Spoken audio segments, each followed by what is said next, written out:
नमस्कार, मैं हूं श्वेता सिंह।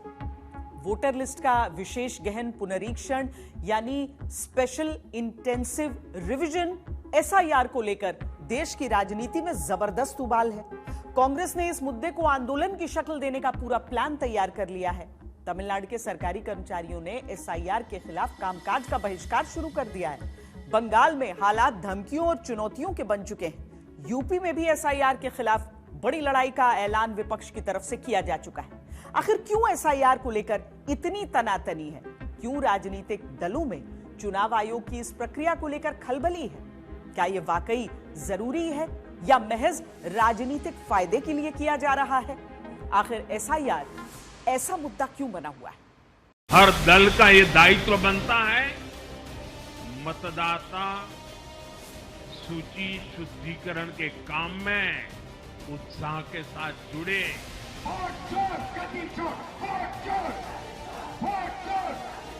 अगर डेमोग्राफी चेंज इसी प्रकार की होगी, आज ये लोग यात्रा रोक रहे हैं।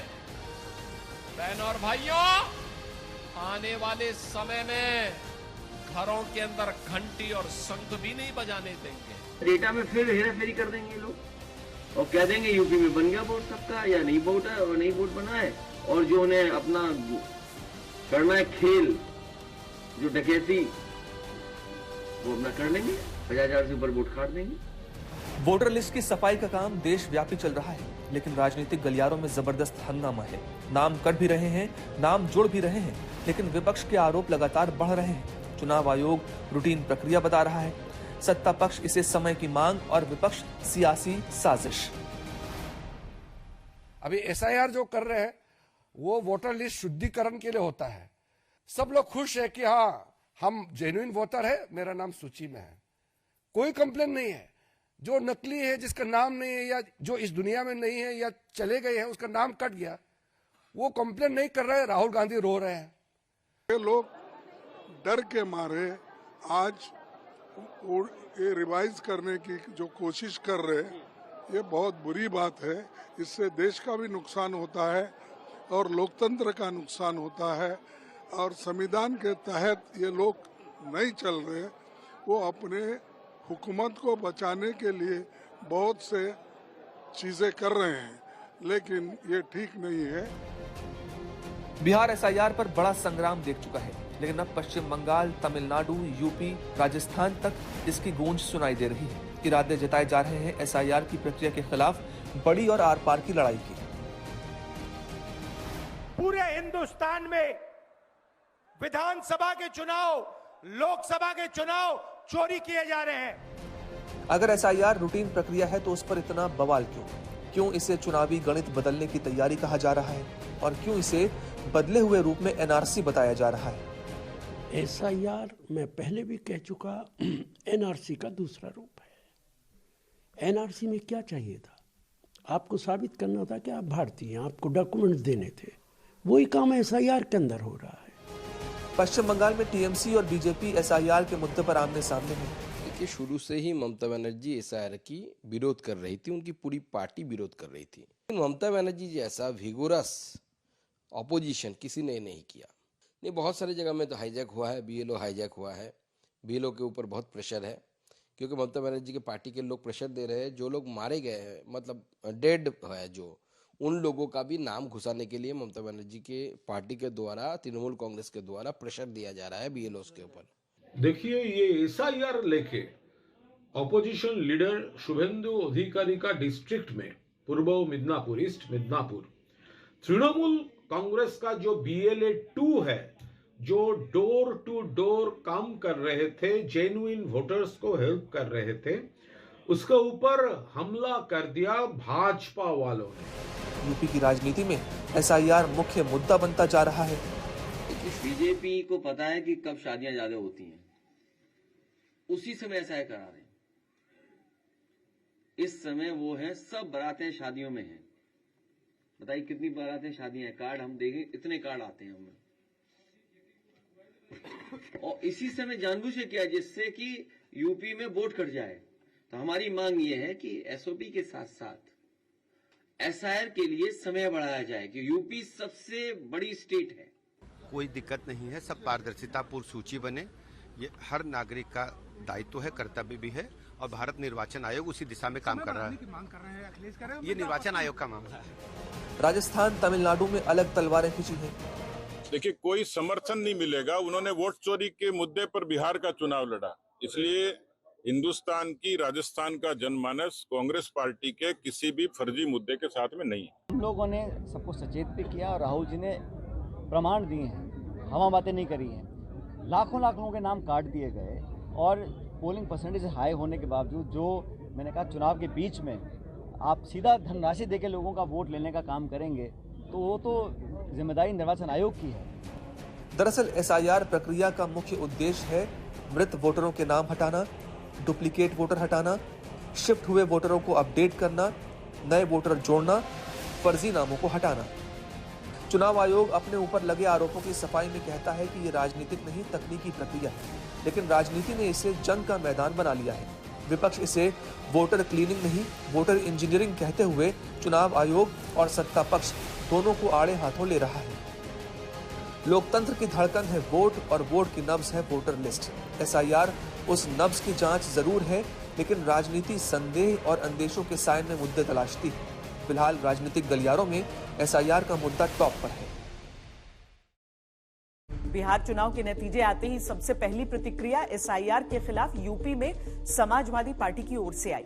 अब जबकि यूपी में एसआईआर की प्रक्रिया जोरों पर चल रही है, तब राजनीति भी इस पर खूब हो रही है। एसआईआर मुद्दे पर यूपी का सियासी तापमान बढ़ रहा है।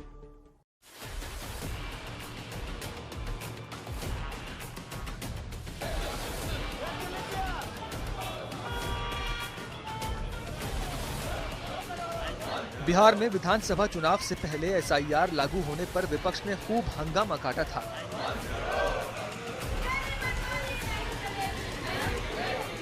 चुनाव के नतीजों के बाद इस हंगामे ने और तेजी पकड़ ली है।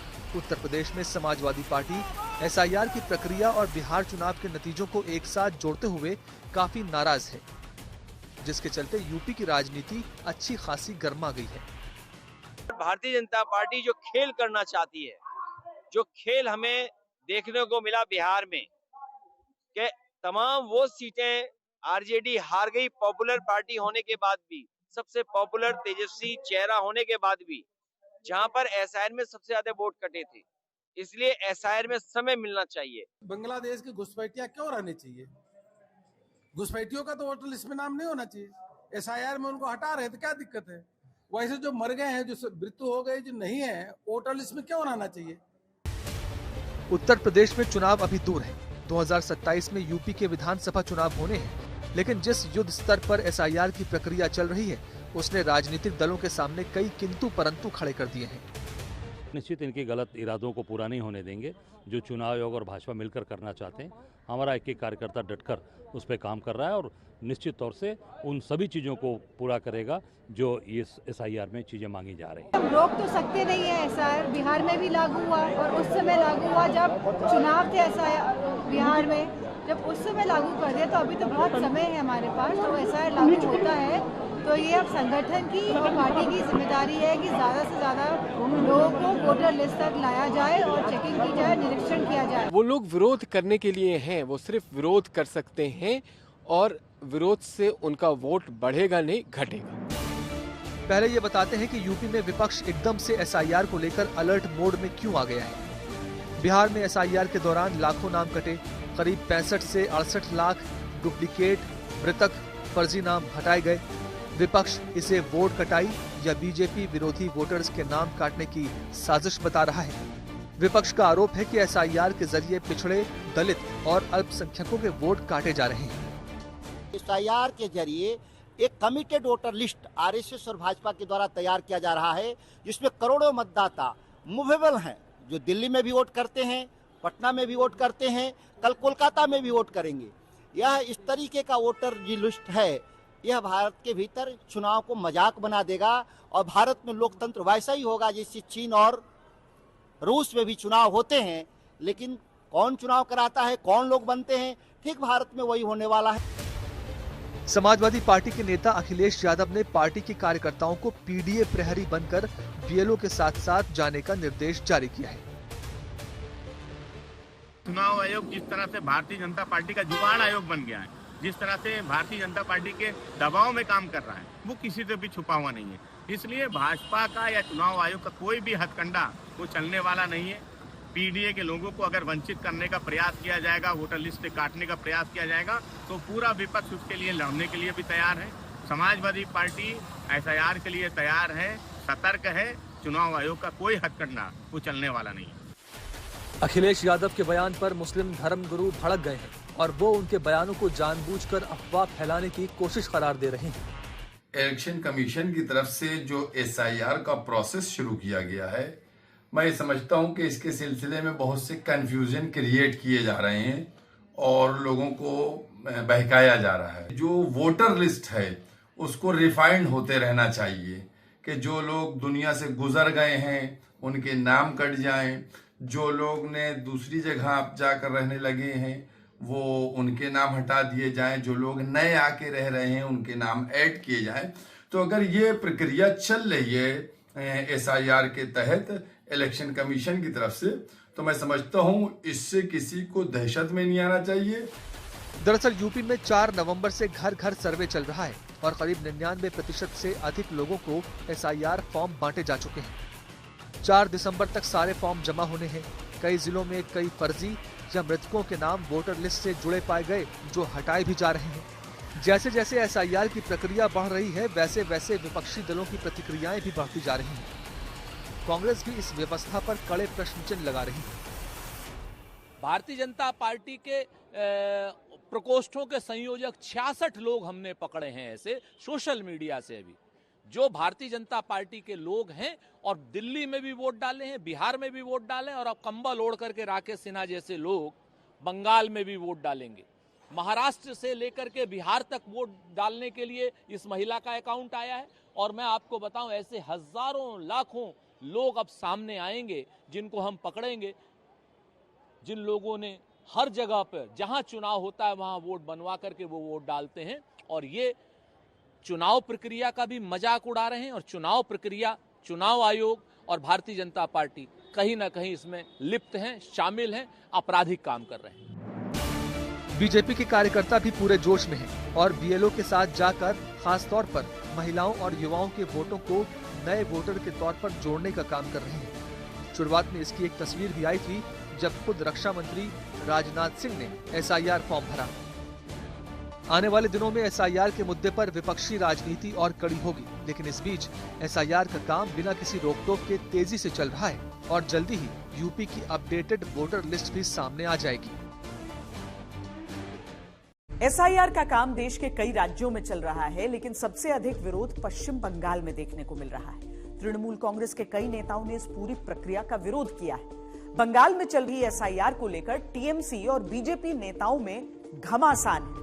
वहीं दूसरी तरफ यह भी देखने को मिल रहा है कि पश्चिम बंगाल में एसआईआर की प्रक्रिया शुरू होने के बाद से ही बांग्लादेशी घुसपैठियों की अपने देश वापस लौटने की होड़ मची हुई है।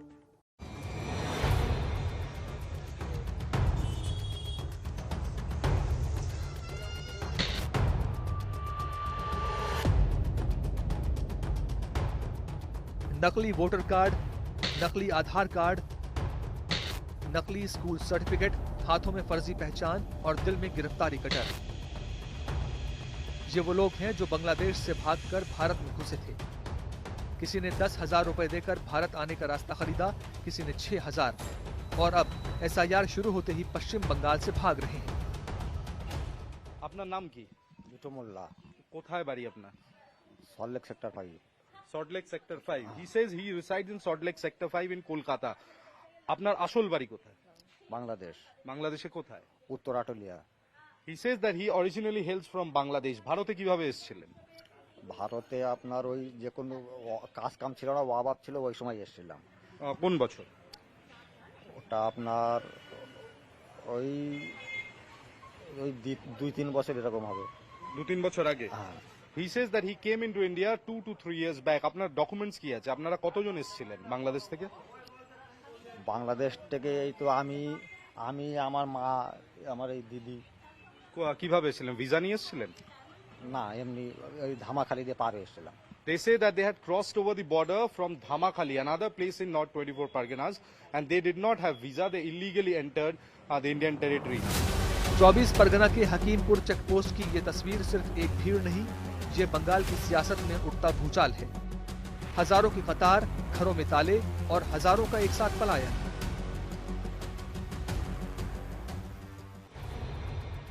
बंगाल में कोई सालों से रिक्शा चला रहा था, कोई ईंट भट्टे में काम कर रहा था और कई तो कारोबार खड़ा कर चुके थे। लेकिन स्पेशल इंटेंसिव रिवीजन यानी SIR का नोटिफिकेशन क्या आया, लोग घरों में ताला लगाकर बांग्लादेश भागने लगे। पश्चिम बंगाल में SIR लागू होने के बाद देखा जा रहा है कि कतारों में लोग भारत और बांग्लादेश की सीमा के अलग अलग हिस्सों में जुट रहे हैं, जिनमें सभी बांग्लादेशी नागरिक हैं। यहाँ हम हकीमपुर में मौजूद हैं, उत्तर 24 परगना के हकीमपुर इलाके में, और आप देख सकते हैं कि यहाँ पर कई सारी महिलाएं, बच्चे और आम जो लोग यहाँ पर आ बसे हैं और पश्चिम बंगाल के अलग अलग हिस्सों से वो यहाँ आए हैं अपने साजो सामान के साथ, बच्चों के साथ, और वो यहाँ बसते थे पश्चिम बंगाल में। कोई सालों से बसते थे, कोई 10 साल, कोई 12 साल, कोई 2 साल, और यहाँ अलग अलग जगहों पर काम करते थे। अब डर ये है कि कहीं दस्तावेजों की तस्दीक में फर्जी पहचान पकड़ न ली जाए और बस यहीं से फर्जी वोटरों की पूरी फौज चुनाव आयोग के रडार पर आ गई है। SIR एक प्रशासनिक प्रक्रिया से निकलकर राजनीतिक विस्फोटक में बदल गई है। एक तरफ घुसपैठिए बेनकाब हो रहे हैं, दूसरी तरफ शिकायत ये है कि जनता और BLO दोनों प्रताड़ित हो रहे हैं। ममता बनर्जी ने चुनाव आयोग को चिट्ठी लिखकर कहा है, SIR की प्रक्रिया बिना योजना के अस्त व्यस्त तरीके से की जा रही है, जो खतरनाक है। चुनाव आयोग के कर्मचारियों को ट्रेनिंग की कमी है और जरूरी दस्तावेजों की साफ जानकारी नहीं होने से परेशानी हो रही है। कम समय और काम के बोझ के कारण BLO दबाव में है। 4 दिसंबर तक फॉर्म भर पाना संभव नहीं है और दबाव या सजा के डर से BLO गलत या अधूरी एंट्री जमा कर रहे हैं।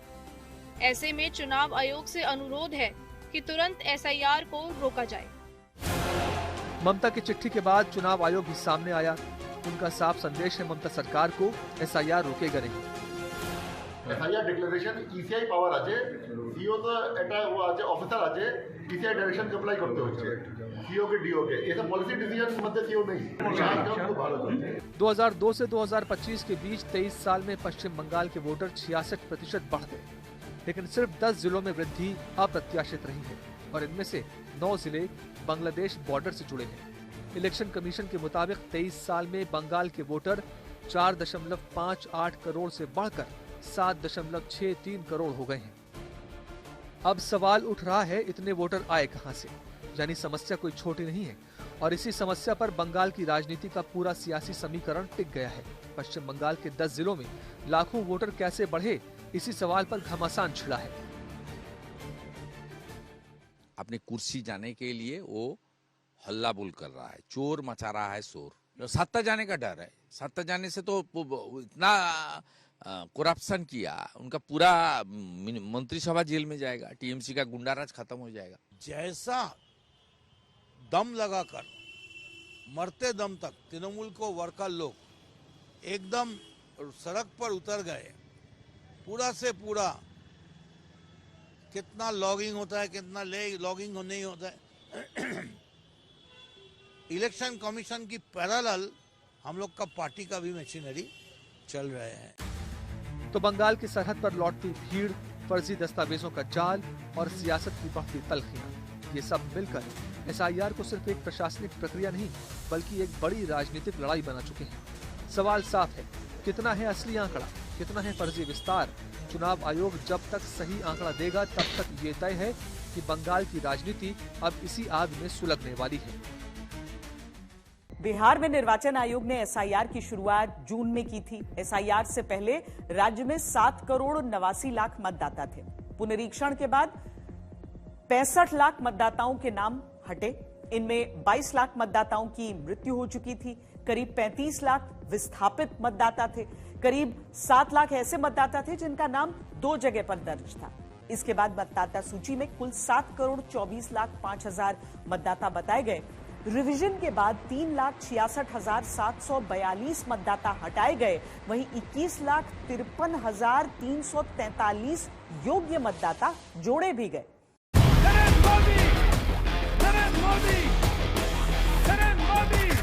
मैं ये नहीं कहूंगा कि ये जीत बीजेपी या जनता दल योग की है, ये चुनाव आयोग की है, SIR की जीत है।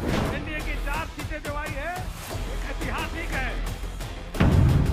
चुन के बीजेपी कहाँ जीत सकती है, बीजेपी का काम हमारा गठबंधन का साथ क्लोज इलेक्शन सीट्स था, ये सारे सीट्स में लोगों ने चुन के वोट्स डिलीट किया है। विधानसभा चुनाव से पहले ही बिहार का राजनीतिक माहौल गर्म होने लगा था। वजह SIR थी, यानी स्पेशल इंटेंसिव रिवीजन। विपक्ष इसको वोट चोरी से जोड़ रहा था, तो चुनाव आयोग ने इसे वोटर लिस्ट में शुद्धिकरण की आम प्रक्रिया कहा, जो समय समय पर होती रहती है। सत्ता पक्ष SIR के मुद्दे पर चुनाव आयोग से सहमत दिखा।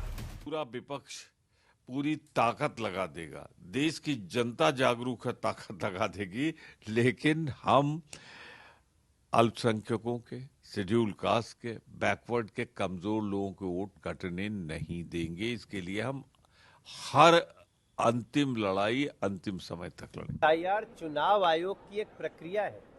हमको समझ में नहीं आता है कि इलीगल लोग वोटर न बन जाएं, इससे कांग्रेस को क्या परेशानी है? जो देश का नागरिक नहीं है, केवल शरण लेके रह रहा है या किसी तरह आ गया घुसपैठ करके इलीगली, उसको क्यों वोटर बना पे तुले हुए हैं? पक्ष और विपक्ष के बाद विवाद के बीच चुनाव आयोग ने 30 सितंबर को स्पेशल इंटेंसिव रिवीजन की फाइनल वोटर लिस्ट जारी कर दी। नई लिस्ट के मुताबिक बिहार में कुल वोटर्स की संख्या 7,42,00,000 रह गई है। अभी भी समय मौजूद है। अगर किसी भी व्यक्ति को, किसी भी राजनीतिक दल को ये लगता है कि कोई योग्य मतदाता छूट गया है या किसी अयोग्य मतदाता का नाम मतदाता सूची में है, तो वो अपने दावे और आपत्ति जारी कर सकता है और उनके द्वारा मिले हुए दावे और आपत्तियां ERO लेवल पर उनका निस्तारण किया जाएगा। ये चुनाव आयोग हर दिन बोलता कितना हो गया और कोई पार्टी ने आपत्ति नहीं दर्ज की। माफ कीजिएगा, हमारी आपत्ति को दिखाया ही नहीं जा रहा है। हमारे पास 100 से भी ऐसे केस हैं, 100 से भी ज्यादा ऐसे केस हैं जहां हम लोगों ने रिसीविंग ले रखी है और कई जगह तो एक्सेप्ट रिसीविंग ही नहीं दिया जा रहा है। कई जगह रिसीविंग हम लोगों ने लिया कैसे करके, लेकिन कई जगह आपत्ति ली नहीं जा रही है और ले भी रहा है तो रिसीविंग नहीं दी जा रही है। ये गंदा खेल जो है चुनाव आयोग जो है कर रहा है।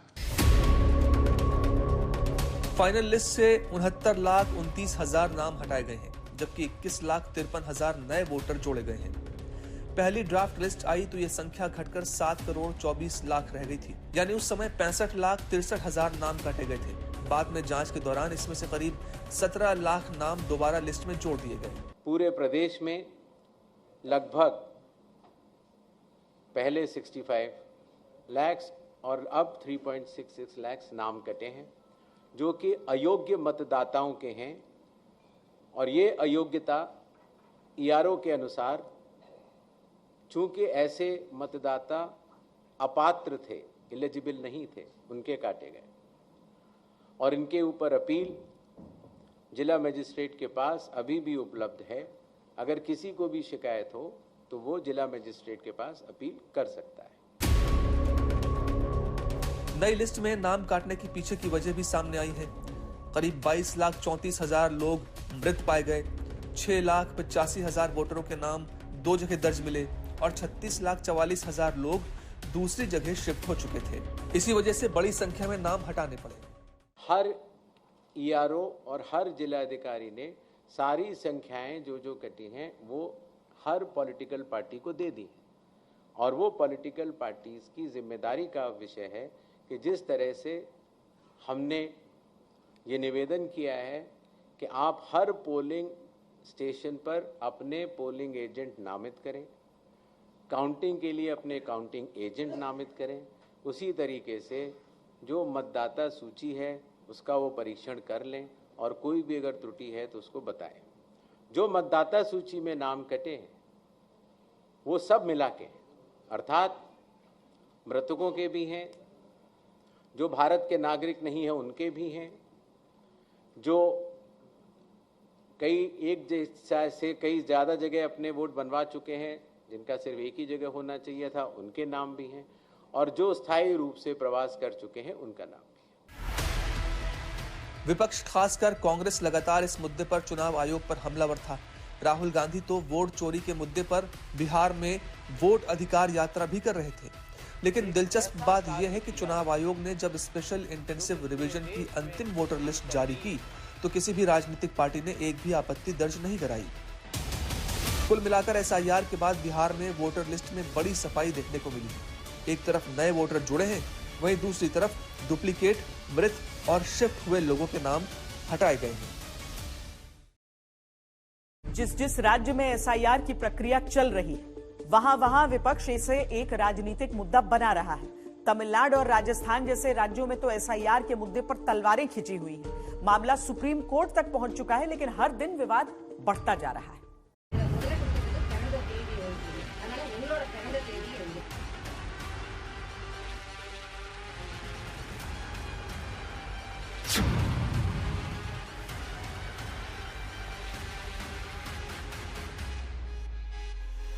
जिस राज्य में एसआईआर की प्रक्रिया चल रही है वहां कोई इसे प्रशासनिक सुधार कह रहा है तो कोई इसे जनता पर थोपा गया नया बोझ बता रहा है। लेकिन जो तस्वीरें सामने आ रही हैं वो ये बताने के लिए काफी हैं कि एसआईआर केवल एक फॉर्म या एक सरकारी प्रक्रिया नहीं रह गई, ये अब सीधे सीधे राजनीतिक टकराव का मैदान बन चुकी है। Election Commission of India has imposed SIR on Tamil Nadu and other 12 states and union territories. But BJP ruled Assam going for only SR. That means special revision, not intensive revision. It is a BLO, a government officer's duty to get the integrity of electoral roll correct. That too, it is happening in Chennai, 2005 after 20 years, other parts of Tamil Nadu after 23 years. There is nothing wrong anywhere. Things are going as per plan, as per thing.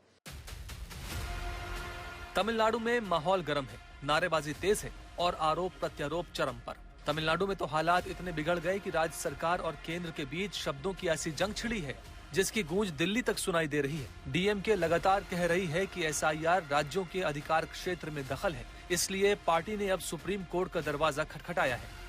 We are afraid that the Election Commission is working under the BJP. It has become the choice of the BJP.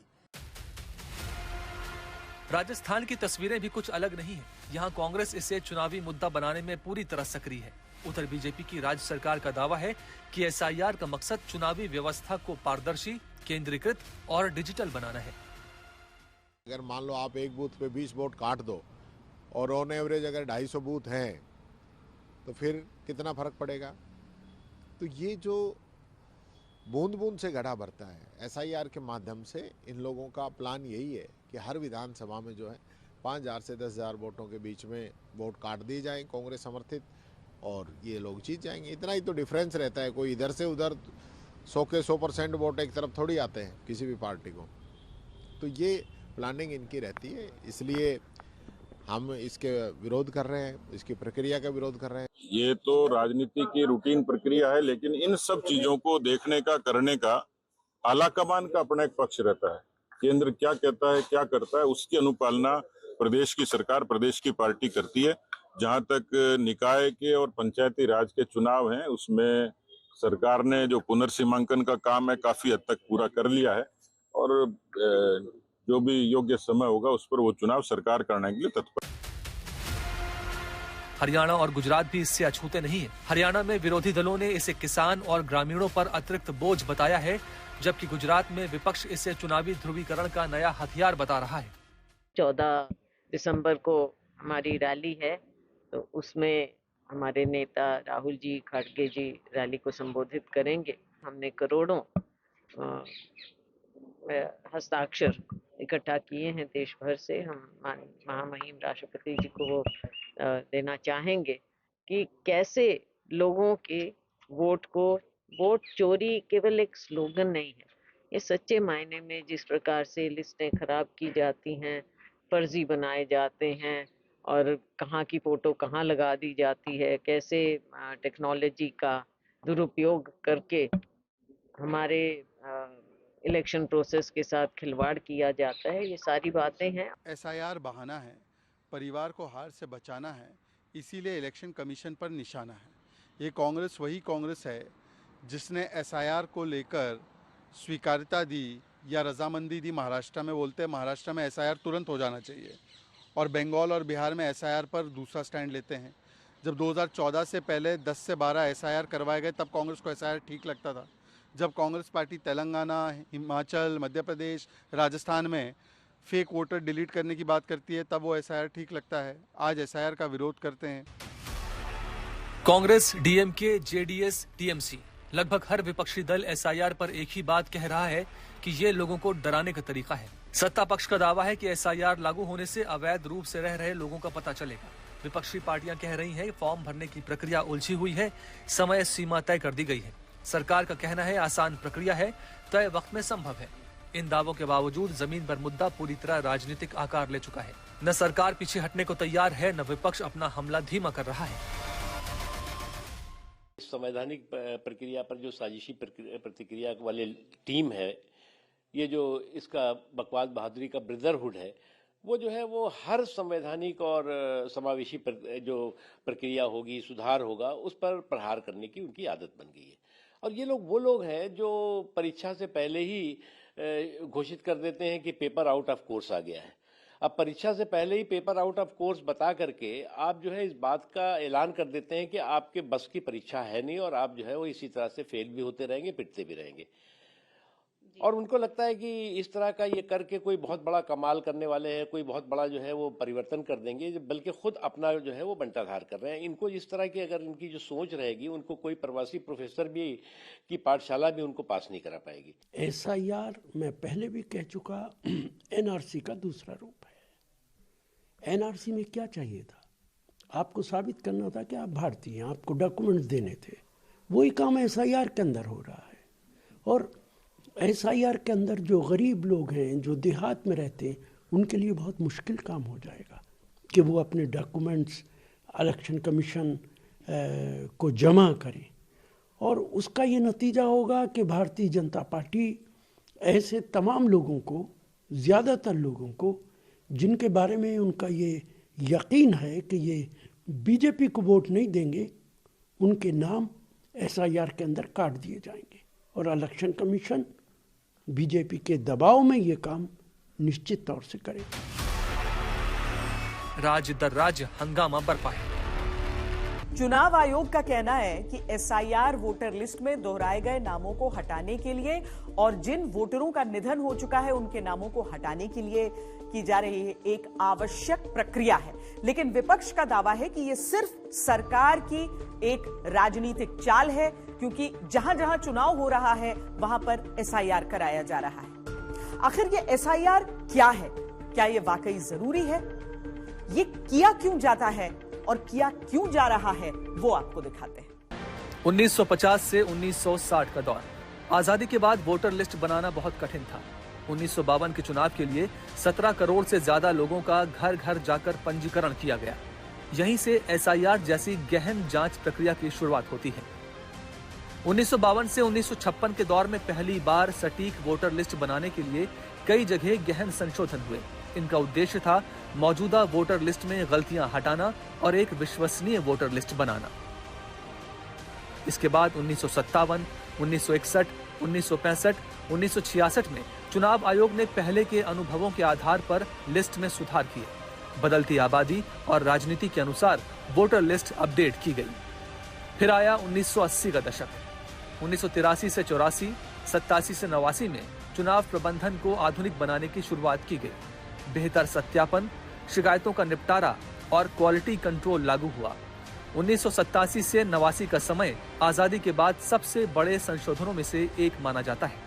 1990 के दशक में भारत में बड़े चुनावी सुधार हुए और SIR ने इसमें महत्वपूर्ण भूमिका निभाई। 1993 का एसआईआर ऐतिहासिक इसलिए माना जाता है क्योंकि इसी समय इलेक्शन फोटो आइडेंटिटी कार्ड यानी मतदाता फोटो पहचान पत्र की शुरुआत हुई। ये काम तब के मुख्य चुनाव आयुक्त टीएन शेषन के कार्यकाल में हुआ और इसने चुनाव प्रशासन में बड़ी क्रांति ला दी। 1995 में एपिक वितरण की कमियों को सुधारा गया और फोटो आधारित वोटर लिस्ट को अपडेट करने की व्यवस्था बेहतर की गई। 2002, 2003 और 2004 में लगातार एसआईआर किए गए। इनका उद्देश्य पिछले दशक की समस्याओं को दूर करना और नई तकनीक का उपयोग बढ़ाना था। 2002 के एसआईआर में पहली बार चुनावी डेटा के प्रबंधन में आधुनिक डेटाबेस सिस्टम, बेहतर समन्वय और गुणवत्ता नियंत्रण का उपयोग किया गया। 2003 का एसआईआर बहुत बड़ा अभियान था। इसमें कई राज्यों, खासकर बिहार में गहन संशोधन किया गया। 2004 का एसआईआर 2002 और 2003 में हुए सुधारों को मजबूत करने के लिए था।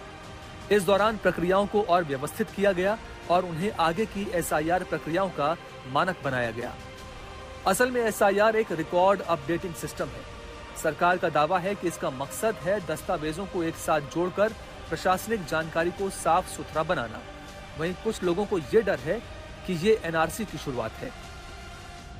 एसआईआर जो हो रहा है वो तो चुनाव के लिए जो वोटर लिस्ट बनेगा वो शुद्ध हो, इसलिए हो रहा है। और जिसका नाम नहीं आएगा वोटर लिस्ट में वो भी यहीं रहेगा, कोई भगाएगा नहीं। अभी डरने की कोई कारण नहीं है।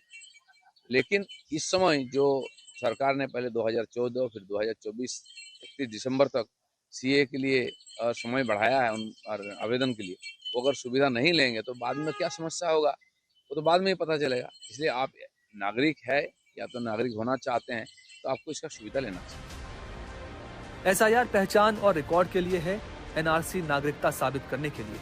लेकिन विवाद इसलिए है क्योंकि जनता के मन में एनआरसी का एक डर बैठा है। हमारी देश जब बंटवारी 1943 में बंटवारी होने के बाद हिंदुस्तान का मुस्लिम को समस्या भी मोहम्मद अली जिन्ना ने ही भावा, कुर्बानी के लिए छोड़ दिया।